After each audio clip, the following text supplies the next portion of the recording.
देखिए धनतेरस में जैसे तैयारी की मैं बात करूँ तो बहुत चीज़ें हैं जो हमें घर पे ज़रूर लानी चाहिए, कुछ होती हैं जो हमें नहीं लानी चाहिए।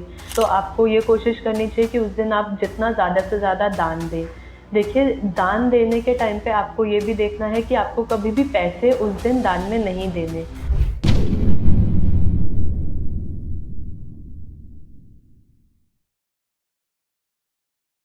हेलो दोस्तों, वेलकम टू टीवीटी पॉडकास्ट। आज हमारे साथ में निकिता मित्तल जी हैं जो कि वास्तु कंसल्टेंट हैं।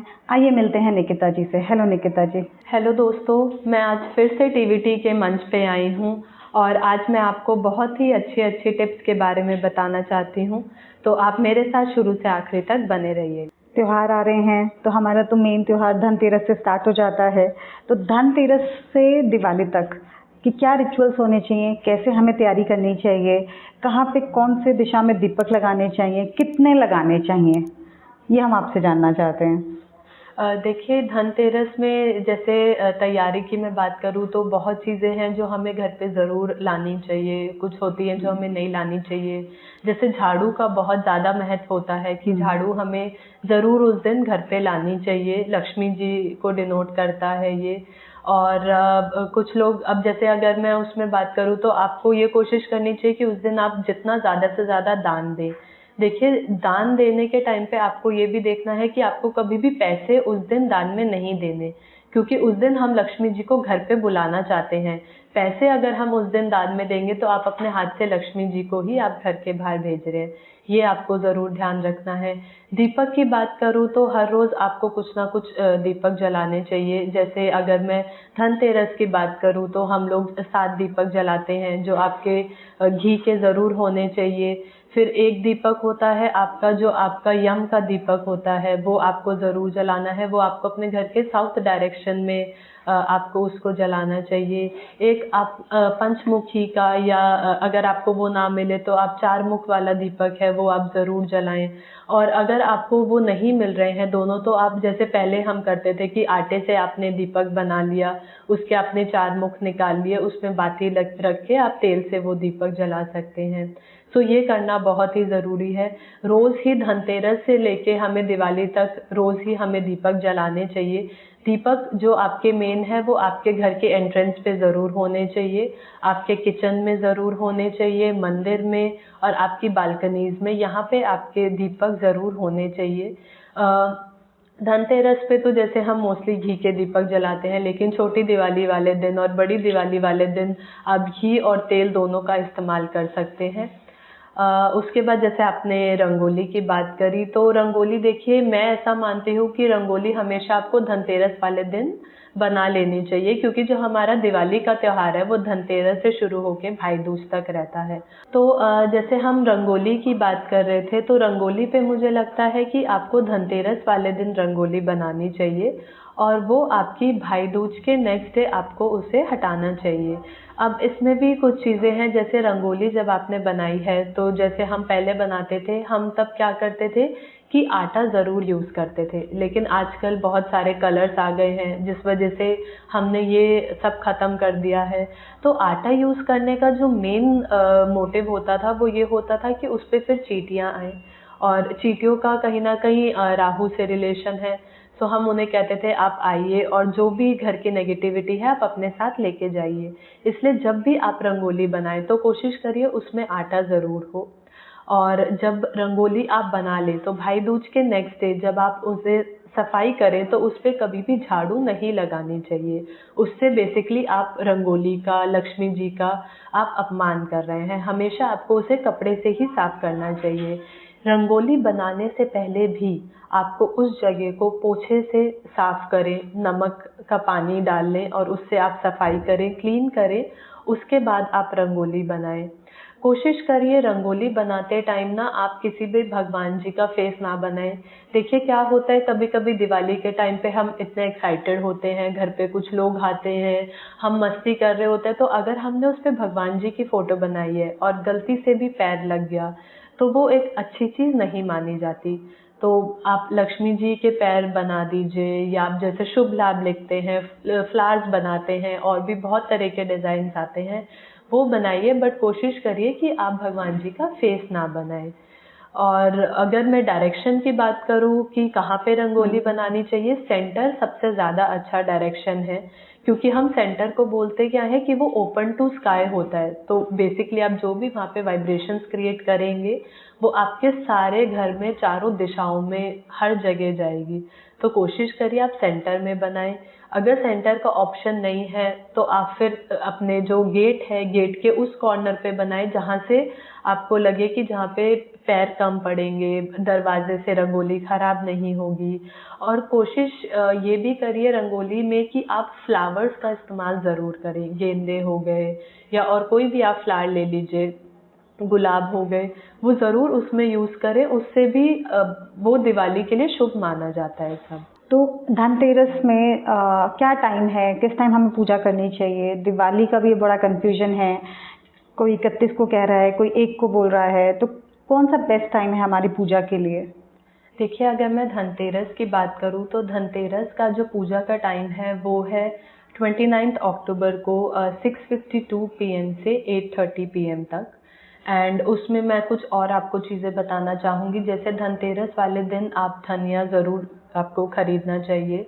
और इस दिन आपको जैसे झाड़ू हो गया, कुछ स्वीट्स हो गई वो आप खरीदिए, कुछ कपड़े आप खरीदिए। और अगर मैं आपको दान की बात करूँ तो दान में आपको कुछ चीज़ें ध्यान रखनी है कि उस दिन आपको दूध, दही और वाइट स्वीट्स यानी सफ़ेद मिठाइयों का दान नहीं करना चाहिए।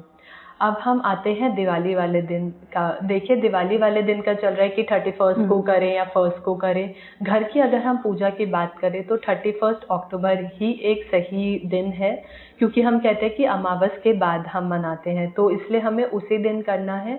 उस दिन की अगर हम बात करें तो वो आपका शाम को है मुहूर्त। 5:30 से आपका शुरू हो जाएगा एंड 6:30 तक आपका पूजा का जो सही टाइम है वो उस दिन है।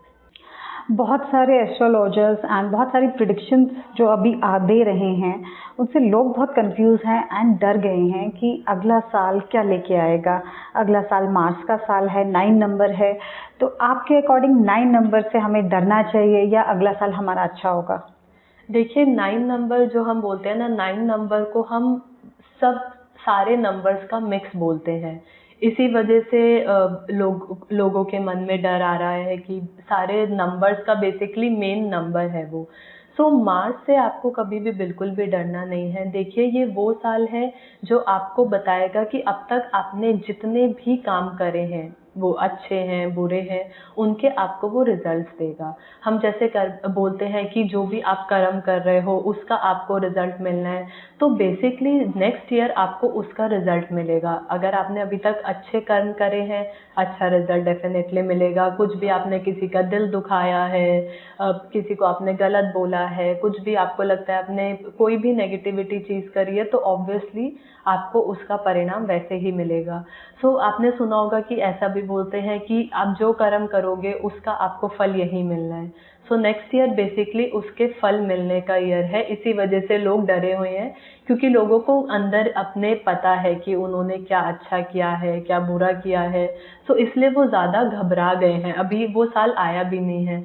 हो सकता है आपको लग रहा हो कि आपने वो गलत काम किया है, लेकिन एक्चुअली में वो गलत ना हो, क्योंकि जिसके लिए आपने किया शायद उसे उससे पॉजिटिव रिजल्ट मिले हों, शायद उससे उसे कोई लेसन मिला हो। सो वो आप पे शायद उतना इफेक्ट ना भी करे जितना आप उसके लिए डर रहे हैं। तो मेरे अकॉर्डिंग आपको नेक्स्ट ईयर डरने की कोई ज़रूरत नहीं है। बस आप ये ध्यान रखिए कि आपको पॉजिटिव रहना है, आपको अच्छा काम करना है, डेफिनेटली आपको रिजल्ट अच्छे ज़रूर मिलेंगे। 9 नंबर किसके लिए अच्छा होगा, किन नंबर वाले लोगों के लिए अच्छा होगा और किन के लिए एंटी रहेगा? तो इसके लिए जिनके लिए एंटी रहेगा वो क्या रेमेडी कर सकते हैं?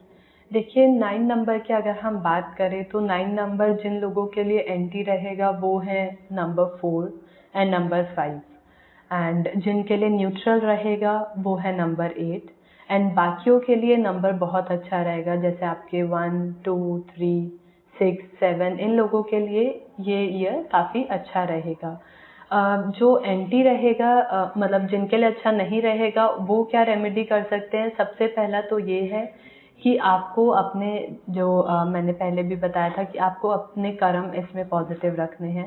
जितना आप पॉजिटिव रहेंगे उतना आपको पॉजिटिव रिजल्ट मिलेगा, क्योंकि पूरे आपके जो आपने पिछले 8 सालों में काम किया है उसका लेखा जोखा आपको इसी साल में आपको मिलने वाला है।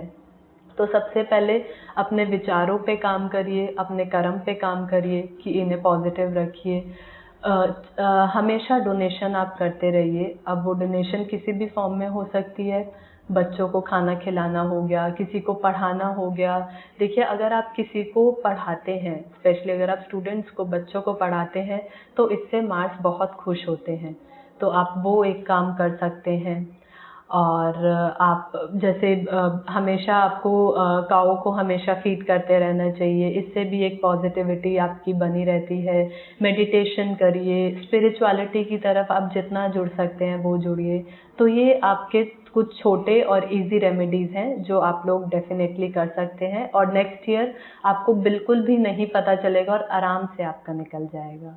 दिवाली के नेक्स्ट डे गोवर्धन, गोवर्धन क्यों पूछते हैं हम लोग?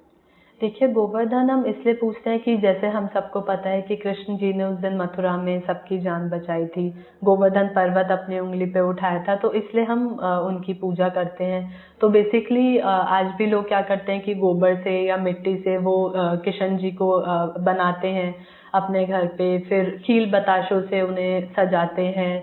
कुछ लोग उसमें अलग तरह से खाना भी बनाते हैं, कहीं कढ़ी चावल बनता है, कहीं दाल चावल बनता है, उससे उनकी पूजा करते हैं। और फिर रात को उनकी पूजा की जाती है। तो मेन उनके इसके पीछे मेनली यही प्रथा है कि उस दिन किशन जी ने लोगों की जान बचाई थी, तो इसलिए हम इसको पूछते हैं।